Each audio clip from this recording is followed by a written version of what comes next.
ಹಿರಿಯ ಮುತ್ಸದ್ದಿಗಳು ಮಾಜಿ ಪ್ರಧಾನಮಂತ್ರಿಗಳಾಗಿರುವಂತ ನಮ್ಮೆಲ್ಲರ ಹೆಮ್ಮೆಯ ನಾಯಕರು ಎಚ್.ಡಿ. ದೇವೇಗೌಡರು ಅವರು ಯಾವಾಗಲೂ ದೇಶದ ಹಿತ ದೃಷ್ಟಿಯಲ್ಲಿ ಸನ್ಮಾನ್ಯ ಪ್ರಧಾನಮಂತ್ರಿಗಳಾದಂತ ನರೇಂದ್ರ ಮೋದಿ ಅವರಿಗೆ ಹಲವಾರು ಸಂದರ್ಭದಲ್ಲಿ ಅಭಿನಂದನೆಗಳನ್ನು ಸಲ್ಲಿಸಿದ್ದಾರೆ, ಸಲಹೆಗಳನ್ನು ಕೊಟ್ಟಿದ್ದಾರೆ. ಇತ್ತೀಚೆಗೆ ಏನೊಂದು ದೇಶಕ್ಕೆ ಒಂದು ಸವಾಲಾಗಿತ್ತು, ಏನೊಂದು ಜಾಗತಿಕ ವಿಶ್ವ ಮಟ್ಟದಲ್ಲಿ ದೇಶಕ್ಕೆ ಸಾಕಷ್ಟು ಮುಗ್ಗಟ್ಟು ವಹಿವಾಟು ವ್ಯಾಪಾರಗಳು ಮಾಡಲಿಕ್ಕೆ ಏನೊಂದು ಟಾರಿಫ್ ಅನ್ನ ಹೇರುವಂತದ್ದಾಗಿತ್ತು. ಇಂಥ ಸಂದರ್ಭದಲ್ಲಿ ಯಾವ ರೀತಿ ನಮ್ಮ ದೇಶದ ಹಿತವನ್ನ ಕಾಪಾಡಲಿಕ್ಕೆ ಸಾಧ್ಯವಿದೆ ಅನ್ನುವಂಥದ್ದನ್ನ ಇಡೀ ದೇಶದ ಜನರು ಚಿಂತನೆ ಮಾಡ್ತಿದ್ರು.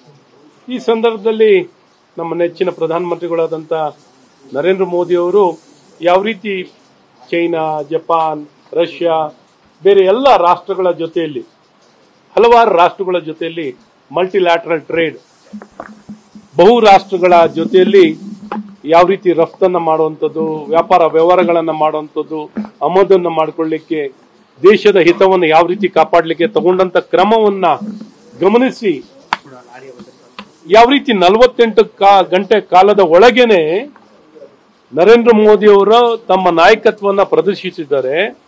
ಅದಕ್ಕೆ ಮೆಚ್ಚುಗೆಯನ್ನು ವ್ಯಕ್ತಪಡಿಸಿ ನಮ್ಮ ಕರ್ನಾಟಕದ ಹೆಮ್ಮೆಯ ಮಗ, ಈ ದೇಶದ ಮಾಜಿ ಪ್ರಧಾನಮಂತ್ರಿಗಳಾದಂಥ ಎಚ್.ಡಿ. ದೇವೇಗೌಡರು ನಿಜಕ್ಕೂ ಮುಕ್ತವಾಗಿ ಅಭಿನಂದನೆಗಳನ್ನು ಸಲ್ಲಿಸಿದರು. ಹಾಗಾಗಿ ಅವರಿಗೆ ಇಂಥ ಸವಾಲಿನ ಸಂದರ್ಭದಲ್ಲಿ ಯಾವ ರೀತಿ ಬೆಂಬಲವನ್ನ ಅಥವಾ ಅವರು ಮಾಡಿದಂತ ನರೇಂದ್ರ ಮೋದಿ ಅವರು ಮಾಡಿದಂತ ಒಳ್ಳೆ ಕೆಲಸಕ್ಕೆ ಮೆಚ್ಚುಗೆಯನ್ನು ವ್ಯಕ್ತಪಡಿಸಿರುವಂತದ್ದು ದೇಶಕ್ಕೆ ಒಂದು ದೊಡ್ಡ ಶಕ್ತಿ ತುಂಬದಂತ ಆಗ್ತಿತ್ತು.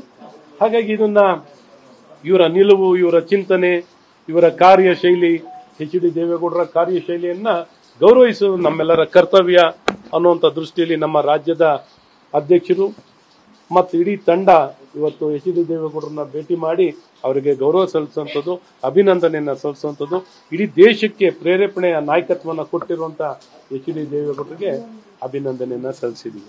ಈಗ ಜೆಡಿಎಸ್ ಮತ್ತು ಬಿಜೆಪಿ ನಡುವೆ ಸಮನ್ವಯ ನಿಮಗೂ ಅದೇ ಪ್ರಶ್ನೆ, ಯಾಕಂದ್ರೆ ನೀವು ಸಪ್ರೇಟ್ ಆಗಿ ಹೋರಾಟ ಇವಾಗ ಆಯಾ ಪಕ್ಷದವರು ಅವರವರ ಸಂಘಟನೆ ಮಾಡಲೇಬೇಕಾಗುತ್ತೆ. ಇವತ್ತು ಅವ್ರ ಪಕ್ಷವನ್ನ ಬಲಪಡಿಸ್ಕೊಳ್ಳಿಕ್ಕೆ ಅವ್ರ ಪ್ರಯತ್ನ, ಜೆಡಿಎಸ್ ಪಕ್ಷ ಬಲಪಡಿಸ್ಕೊಳ್ಳಕ್ಕೆ ಅವರ ಪ್ರಯತ್ನವನ್ನು ಮಾಡಬೇಕು. ಭಾರತೀಯ ಜನತಾ ಪಾರ್ಟಿ ನಮ್ಮ ಪಕ್ಷವನ್ನು ಬಲಪಡಿಸಲಿಕ್ಕೆ ನಾವು ಕಾರ್ಯವನ್ನು ಮಾಡ್ತೀವಿ. ಆದರೆ ಒಟ್ಟಿಗೆ ಮೈತ್ರಿ ಅಂತೂ ಇದೆ, ಮೈತ್ರಿ ಇದೆ.